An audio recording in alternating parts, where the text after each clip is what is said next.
ಉಚಿತ ಭಾಗ್ಯಗಳ ಅಲೆಗಳ ಮೇಲೆ ಕಾಂಗ್ರೆಸ್ ಸರ್ಕಾರ ಅಧಿಕಾರಕ್ಕೆ ಬಂತು.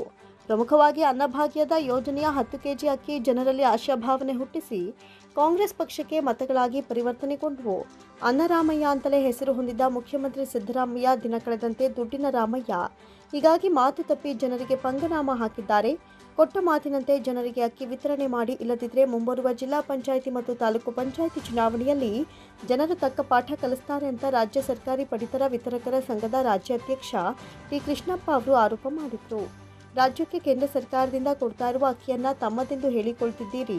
ಕೊಟ್ಟ ಮಾತಿನಂತೆ ಅಕ್ಕಿಯ ಜೊತೆ ಬೆಳೆ ಪದಾರ್ಥ, ದಿನಸಿ ಪದಾರ್ಥಗಳನ್ನು ವಿತರಣೆ ಮಾಡಿ, ನಿಮಗೂ ಕೂಡ ಹೆಸರು ಬರುತ್ತೆ. ಬಡ ಜನತೆಯು ಆಹಾರಕ್ಕಾಗಿ ಅಕ್ಕಿಗೆ ಕೊಡುವ ಮಹತ್ವ ದುಡ್ಡಿಗೆ ಕೊಡೋದಿಲ್ಲ. ಭಾಗ್ಯಗಳ ಯೋಜನೆಯ ಅನ್ನಭಾಗ್ಯ ಯೋಜನೆ ನಿಮಗೆ ತಿರುಗುಬಾಣ ಆಗೋ ಮುಂಚೆ ಎಚ್ಚೆತ್ತುಕೊಂಡು ರಾಜ್ಯ ಪಡಿತರ ವಿತರಕರ ಜೊತೆಗೂಡಿ ಜನತೆಗೆ ಒಳ್ಳೆಯದು ಮಾಡಿ ಅಂತ ಪಟ್ಟಣದ ಪ್ರವಾಸಿ ಮಂದಿರದಲ್ಲಿ ನಡೆದ ಪತ್ರಿಕಾಗೋಷ್ಠಿಯಲ್ಲಿ ತಿಳಿಸಿದರು. ಮಾಲೀಕರ ಬೇಡಿಕೆ ಏನೂ ಮಾಡಿಲ್ಲ ಸರ್ಕಾರ. ಈಗಾಗಲೇ ಈ ಕೊಡ್ತಾ ಇರೋದೇ ಕೇಂದ್ರ ಸರ್ಕಾರದ 5 ಕೆಜಿ ಅಕ್ಕಿ ಕೊಡ್ತಾ ಇದ್ದಾರೆ. DBT ಮುಖಾಂತರ ಹಣ ಕೊಡ್ತೀವಿ ಅಂತ ಹೇಳ್ತಾ ಇದ್ದಾರೆ. ಅದು ಈಗಾಗಲೇ 4-5 ತಿಂಗಳಾಗಿದೆ. DBT ಮುಖಾಂತರ ಹಣನೂ ಸಹ ಕಾರ್ಡ್ದಾರಕ್ಕೆ ಸೇರ್ತಾ ಇದೆ. ಇದು ಸರ್ಕಾರದ ಗಮನಕ್ಕೆಲ್ಲ ತಂದಿದ್ದೀವಿ. ನಾವು ಎಷ್ಟು ಹೇಳಿದ್ರು ಅವರು ಪ್ರಸ್ತಾವನೆ ಹೋದ್ರೂ ಸದಾ ಅಕ್ಕಿ ಕೊಡಬೇಕು, ಸಕ್ಕರೆ ಕೊಡಬೇಕು, ಬೇಳೆ ಕೊಡಬೇಕು ಅಂತ ಪ್ರಸ್ತಾವನೆ ಹೋದ್ರೂ ಸದಾ ಮಾನ್ಯ ಮುಖ್ಯಮಂತ್ರಿಯವರು ತಿರಸ್ಕಾರ ಮಾಡ್ತಾ ಇದ್ದಾರೆ.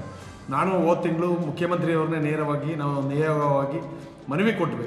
ನೋಡೋಣ ಬಿಡ್ರಿ, ಅಕ್ಕಿನ ದುಡ್ಡನ್ನೇ ಕೇಳ್ತಾ ಇದ್ದಾರೆ ಜನ ಅಂತ ಅಂದರು. ಸಮೀಕ್ಷೆನೂ ಸಹ ಮಾಡಿದ್ದಾರೆ. ಸಮೀಕ್ಷೆಯಲ್ಲಿ 95% ನಮಗೆ ದುಡ್ಡು ಬೇಡ, ಅಕ್ಕಿ ಕೊಡಿ ಅಂತ ಹೇಳಿದ್ದಾರೆ. ನಾವು ಸರ್ಕಾರನ ಒತ್ತಾಯ ಮಾಡ್ತಾ ಇದ್ದೀವಿ. ನೀವೇನು ಚುನಾವಣೆ ಟೈಮಲ್ಲಿ ಘೋಷಣೆ ಮಾಡಿದ್ರಲ್ಲ 10 ಕೆಜಿ ಅಕ್ಕಿ ಕೊಡ್ತೀವಂತ, ಎಲ್ಲಿ ಯಾರಿಗೆ ನಾಮ ಹಾಕಿದ್ರಿ, ಯಾರಿಗೆ ಅಕ್ಕಿ ಕೊಟ್ಟಿದ್ದೀರಿ? ನೀವು ಕೇಂದ್ರ 5 ಕೆಜಿ ಅಕ್ಕಿ ಕೊಡೋದು ಎಲ್ಲಿ ಕೊಟ್ಟಿದ್ದೀರಿ? ನೀವು ಅದು ಕೊಟ್ಟಿಲ್ಲ.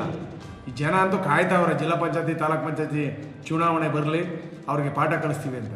ಅದರಿಂದ ಈ ಬಜೆಟಲ್ಲಿ, ಮುಂದಿನ ಅಧಿವೇಶನದಲ್ಲಿ, ನಡೆಯುವಂಥ ಅಧಿವೇಶನದಲ್ಲಿ ಮುಂದೆ ತಿಂಗಳಿಂದ ನೀವು 10 ಕೆಜಿ ಅಕ್ಕಿನ ಘೋಷಣೆ ಮಾಡಬೇಕು. ಆಗ ನಿಮಗೆ ಕೊಟ್ಟಂಥ ಮಾತು ಉಳುಕತ್ತದೆ. ಸಿದ್ದರಾಮಯ್ಯನವರು ಅನ್ನರಾಮಯ್ಯ ಅಂತ ಹೆಸರು ತಗೊಂಡಿದ್ರು. ಈಗ DBT ಮುಖಾಂತರ ದುಡ್ಡು ಕೊಡಲಾಗಿ ದುಡ್ಡು ರಾಮಯ್ಯ ಆಗೋಗ್ತಾರೆ. DBT ಮುಖಾಂತರ ದುಡ್ಡು ಕೊಡ್ತೀನಿ ಅಂತಾರೆ. ಹಂಗಂದ್ರೆ ದುಡ್ಡು ಕೊಟ್ಟರೆ ದುಡ್ಡು ರಾಮಯ್ಯ.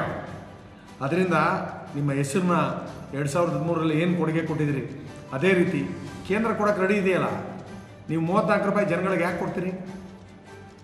ಕೇಂದ್ರ 22ವರೆಗೆ ಅಕ್ಕಿ ಕೊಡ್ತೀವಿ ಅಂತ ಹೇಳಿದ್ದಾರೆ, ಕೊಡ್ತಾ ಇದ್ದಾರೆ ಅಂತ. ಕೇಂದ್ರ ಇಡೀ ದೇಶಕ್ಕೆ 83 ಕೋಟಿ ಜನಕ್ಕೂ ಕೇಂದ್ರ ಸರ್ಕಾರ 5 ಕೆಜಿ ಅಕ್ಕಿ ಫ್ರೀ ಕೊಡ್ತಾ ಇದೆ. ಅದಲ್ಲದೆ ಬೇರೆ ರಾಜ್ಯಗಳಲ್ಲಿ 2 ಕೆಜಿ ಅಕ್ಕಿ, ಸಕ್ಕರೆ, ಬೇಳೆ ಎಲ್ಲ ಕೊಡ್ತಾ ಇದೆ. ತೆಲಂಗಾಣ ಪಕ್ಕದ ರಾಜ್ಯದಲ್ಲಿ ಕೊಡ್ತಾ ಇದೆ. ವಿಜಯವಾಡ ಹೋಗಿದ್ದೆ ಅಲ್ಲೂ ಕೊಡ್ತಾ ಇದ್ದಾರೆ. ಕೇರಳದಲ್ಲಿ ಕೊಡ್ತಾ ಇದ್ದಾರೆ. ಗೋವಾದಲ್ಲಿ ಕೊಡ್ತಾ ಇದ್ದಾರೆ. ನೀವು ಯಾಕೆ ಕೊಡೋಕ್ಕೆ ತೊಂದರೆ? 11,000 ಕೋಟಿ ಹೋದ ಬಜೆಟ್ನಲ್ಲಿ ನೀವು ಘೋಷಣೆ ಮಾಡಿದ್ರೆ ಆಹಾರ ಇಲಾಖೆಗೆ ಅರ್ಧ ದುಡ್ಡು ಖರ್ಚಾಗಿಲ್ಲ.